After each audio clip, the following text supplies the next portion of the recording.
natutuwa sa iyo. Pero pagka umawit ka ng awit para sa Panginoon, natutuwa ang buhay ng Diyos. Nakukumbinsi, hallelujah, ang Diyos sa buhay natin. Kaya ang Diyos nagpapadala ng pagpapala. Yun ang pagpapadala niya. Yes. Angel Gabriel, asan ka? Padala mo nga si Melay ng pagpapala. Naghanap ng trabaho. Bigyan mo ng trabaho, Angel Gabriel. Yes. Ano? Ayan. Amen. O may binigo ba sa kanyang anak? Wala. Yun yung trabaho natin. Pasayahin natin ang Diyos para pagka nasa kanyang tulong siya. Pili mo, ang daming umawit, ikaw yung napakinggan. Sa pag-awit mo, bakit? Nakumbinsi mo siya eh. Dahil yung awit mo, hindi galing sa puso, galing sa puso, mga kapatid ko. Umawit ka papuri sa Panginoon, kinukumbinsi mo siya. Hallelujah. God will make a will. God will make a will. Gagawa ang Diyos. Gagawa ang Diyos para sa iyo. Dahil kinukumbinsi mo ang Diyos sa pagpupuri mo.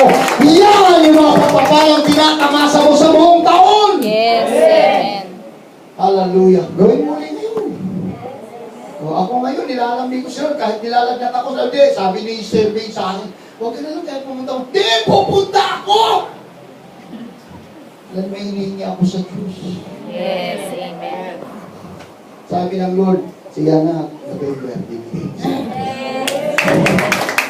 Woo! Hindi ko sasabihin. Ano yun? Basta may hinihingi ako sa Lord. Lord, gusto ko yan, November, Panginoon. Sige, hintayin ko. Tinuruan din ako mag-tis-tis ka. Bakit? Ha? Ang sarap ng buhay na naglilingkod sa Panginoon. Yung mag-challenge ka, mga kapatid.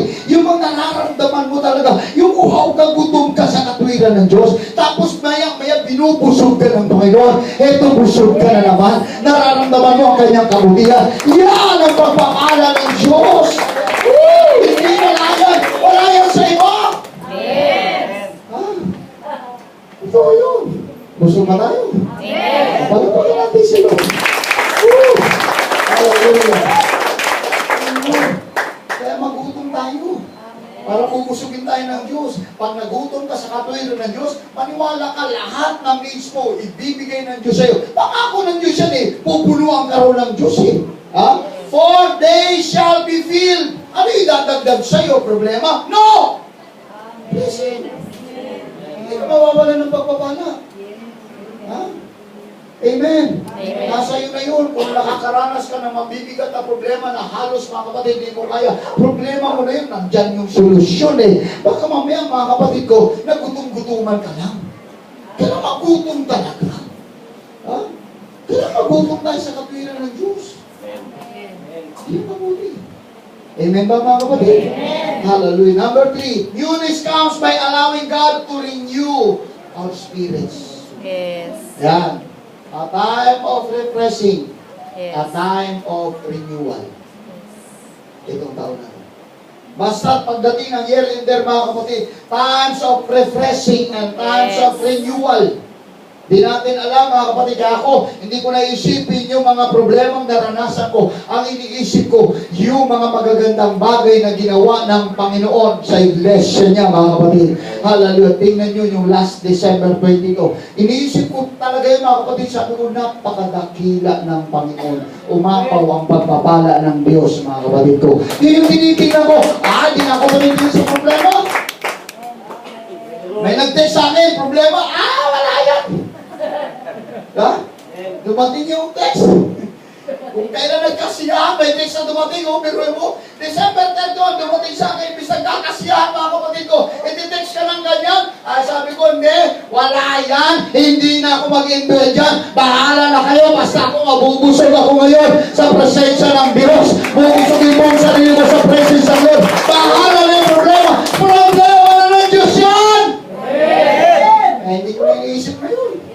Paano sila? Mamuhay ka pa. Mamuhay ka pa sa nakaraan. Wala na, matatalo ka lang. Wala na, ngayon na mga kapatid. Ha? Kaya nga sabi ni David, kaganda ng awit ni David Psalms 51 verse 8, create in me a clean heart, O God, and renew a right spirit within me. Renew a right spirit within me. Yun yung gusto ni David Yun yung gusto rin ng Panginoon mapangyari sa buhay natin. Na lahat, mga kapatid, meron tamang espiritu sa buhay natin. Yes. Ha? Kasi pagkatama ang Espiritu natin, masaya tayo. Yes. Hallelujah. Kaya nga, ang sekreto mga kapatid, para kumikilos ang Espiritu ng Diyos sa buhay natin, alisin mo na talaga mga kapatid yung personal identity mo. Ano ba yun, Pastor? Yes. Ha? Pag nasa church ka, hallelujah, engineer ako. Ay, hindi ka na engineer dito. Yes. Yung personal identity. Yung kasi kung minsan mga kapatid ko, ang dinadanas ng napakaraming church mga kapatid, dahil pagkadating sa church, yung kanilang personal identity, hindi nila hinuhubad. Yes. Kaya kung makatingin sa tao mga kapatid ko, ako, fisherman lang ako. Fisherman ka, sa tabi ka. Ako, engineer. Asan yung mga engineer dito? Asan yung mga naring dito? Asan yung mga doktor dito? Ha? Mga nurse ba? Ha? Personal identity. Pagka hindi yun mga kapatid ko tanggalin, yun yung sumisira sa iglesia ng Panginoon. Yes. Amen! Amen. Palapakan natin ang ating Panginoon.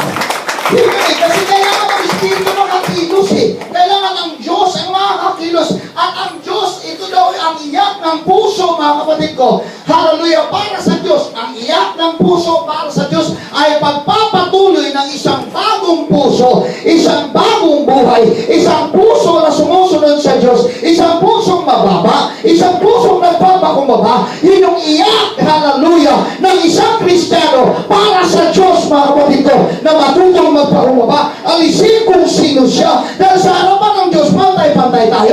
Sa harapan ng Diyos, walang mataas. Sa harapan ng Diyos, walang mababa. Lahat tayo walang mahirap. Lahat tayo mayaman sa harapan ng Panginoon. Iyan ang tinitingnan ng Diyos sa iglesia niya. Yes. Hallelujah. Yan. Yan tingnan mo, nagkaisa. Kahit barya-barya lang. Yes. Amen. Pero sa barya, malayo na palang mararating. Yes. Yun totoo. Kaya bali sa amen? Hallelujah. Pero mo mga kapatid, sa pasimula natin, parang nakakatawa eh. Pero ang church, mag-alkansya. Pero nung nagkaroon ng resulta, ang ganda pala. Yes. Alkansya lang tayo mga kapatid. Pero mga kapatid ko, pero makapagpapatayo ng simbahan sa dalawang probinsya. Dahil sa barya. Yes. Amen. Amen. Amen. Yung katotohanan. Dati mga kapatid, sa totoo lang, kahit tarpulin, hirap ako magpagawa eh. Tarpulin lang. Nahirapan ako magpagawa. Ano na? Way back ano. Parang yun nung ano. Hapon. Grabe, mga kapatid, ang hirap ang paggawa ng tarpulin, napakahirap. Pero sabi ko ngayon mga kapatid, nung sinabi sa amin, Pastor, parang kami, akala mo daming pera ang church eh. Pastor, kailangan ko ng TV. Kailangan ko ng DVD. Kailangan ko ng tamburin. Kailangan ko ng tarpulin. O sige, bukas, bumili ka. Ay, bumili ka. Pagkatapos ng meeting kahapon, sabi ni Sir Smith, Pastor, ngayon na tayo bibili. Huwag na ipagpabukas. Ngayon na. Ano kalisang ka ka? Bumili sa raon. Magkano halaga ng TV? 15,000. Oh, hallelujah. Ang pera, 12,000 lang. Paano nangyari yun?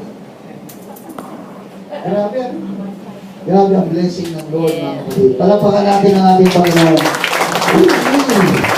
Yun yung kahit na maliit na bagay, mga kapatid ko, sa tinahangad ng iyong puso na makatulong ka, mga kapatid ko, para sa Panginoon. Pagdating ng araw, tutulungan ka rin ng Panginoon. Yes. Ibibless ka rin ng Panginoon. Dahil walang lumalabas ay hindi bumabalik. Lahat ng binibitawan mo, bumabalik yan sa'yo. Bumirang yan. Pagka ang bumirang itinapon mo, babalik sa'yo. Ano man yung ipagkakalo mo sa Panginoon, babalik sa'yo yan, kapatid ko. Ibibless ka, ibibless. Kaya nga puno-puno ang church ng MGCN ng blessing. Amen. Sa totoo lang, wala nang pupunta sa akin, Pastor. Dami ko. Wala na. Wala na. Wala na pasimula tayo, mga kapatid. Wala nang pupunta sa akin, Pastor. Dami kong problema. Wala na. Wala na. Alam mo, pupunta sa akin? Ha? Paano nila lustayin yung pera nila? Hallelujah. Grabe yun eh. Pero, hindi na ako napapagod ngayon, mga kapatid ko sa kakaintindi ng problema. Ito. Ngayon, grabe no. Dati mga kapatid, araw-araw may problema yun. Kung pinila ng tubig, problemahin pa natin. Hallelujah. Yes. Sabi ko nga doon sa kahapon sa meeting na evangelism, kumain kayo. Dami yung pera, kumain kayo. Pambira kayo gumagawa kayo, hindi kayo kakain, kumain kayo. Wala kayong pamasahe. Brother John, kumain pera, may pamasahe na tayo. Ganun talaga yun.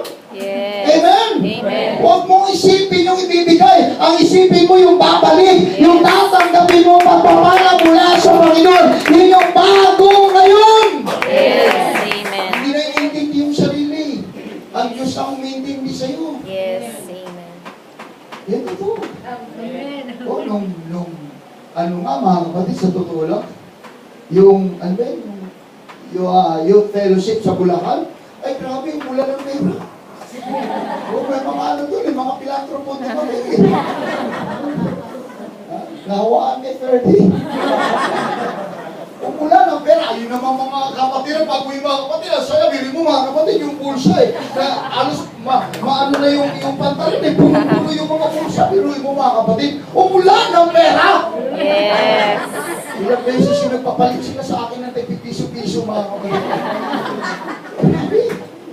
Grabe blessing mga kapatid. Yes. Sabi ko, hindi na lang naghihirap ang anak ng Diyos. Woo! Hallelujah! Wala naman kasi nainggit dun kung may mga nagpasabog mga kapatid. Mas lalong tuwan-tuwa pa nga yung mga kapatiran Sige, pasabog pa! O, tuwa pa nga Wala nang kumukontra Sabog pa kayo, sige pa. Yun. Ginalaan naman yung mga nagpapasabog. Sige pa, sabog. Tuwa-tuwa, kaya pag-uwi, 2 bulsa, puno Amen? Amen. Hallelujah. Bakit mga kapatid? Yung pagpapala ng Diyos. Yes. Huwag natin isipin yung mga pinapasabog natin. Ang iniisip natin yung babalik sa share mga kapatid ko. Na blessing natin. Maniwala kayo mga kapatid. May malaking mga magagandang mangyayari ngayon sa church natin. Ayaw mo mag-endure sa problema. Problema, lumayas ka. Ang aking tinitingnan ngayon, yung pagpapala para sa mga anak ng Diyos. Para sa bawat isa sa atin. Yung gagawin ng Diyos ngayon sa pasimula natin sa taong ito mga kapatid. Maraming gagawin ng Diyos. Maniwala kayo. Marami pang bubuksang gawain. Hallelujah. Marami. Sa totoo lang mga kapatid, marami. Kaya nga, purihin ang Panginoon mga kapatid. May pangako kasi ang Lord mga kapatid. Anong sabi niya? Sa Isaiah chapter 40 verse 31. Ito ang sinabi niya. But those who wait on the Lord shall renew their strength. Yes. Amen. But those who wait on the Lord shall renew their strength. They shall mount up with wings like eagles. They shall run and not be weary. They shall walk and not faint. Hallelujah. Biruin mo. Ang sino man daw naghihintay sa Panginoon ay magkakaroon ng panibagong lakas. Yes. Hallelujah. Magkakaroon siya ng katulad sa pakpak ng agila. Hallelujah. Siya daw mga kapatid ko ano daw, tatakbo daw siya, hindi siya mapapagod. Hallelujah. Lalakad siya, hindi siya manghihina. Dahil ang kanyang kalakasan ang Panginoon. Yes. The joy of the Lord is our strength. Ang kalakasan natin ng Panginoon sa buhay natin. Amen! Hallelujah. Kaya hindi ka mapapagod. Yes. Ang tinutukoy dito sa mga spiritual na blessing sa buhay mo, sa mga paglilingkod mo, hindi ka mapapagod, hindi ka susurrender, hindi ka mainip, hindi ka mabuboring mga kapatid ko sa kaharian ng Panginoon. Amen? Dahil sa kaharian ng Panginoon, napakaraming pagpapala ng Diyos mga kapatid. Ang maging masaya ka nga lang, blessing na yun Ang daming tao hindi masaya. Bakit hindi masaya? May tubo rito, may tubo rito, may tubo rito. Putol yung daliri, putol yung kamay. Hindi masaya. Pero ikaw ngayon, kumpleto. Hallelujah, pumapalakpak ka. Nagpupuri sa Diyos. Masaya ka sa taong ito. Hallelujah, wala nagpasabog na paputok. Kaya titigas sa mga ulo, nagpasabog na paputok. Putok ang kamay. Osa. Asa na ngayon yung malas, lumayas pa? Hindi, lumapit. Sabi niya, magpaputok kayo para lumayas yung alas. Lahat ng nagpaputok. Hallelujah. Mas lalong dumami ngayon ang naputukan. Di ba? Marami ngayon? Mas marami ngayon, mga kapatid ko. Hallelujah. Sa tutulong, lalayas pa mga kapatid ko yung masamang espiritu, lumapit kayo. Bakit? Warak yung kamay.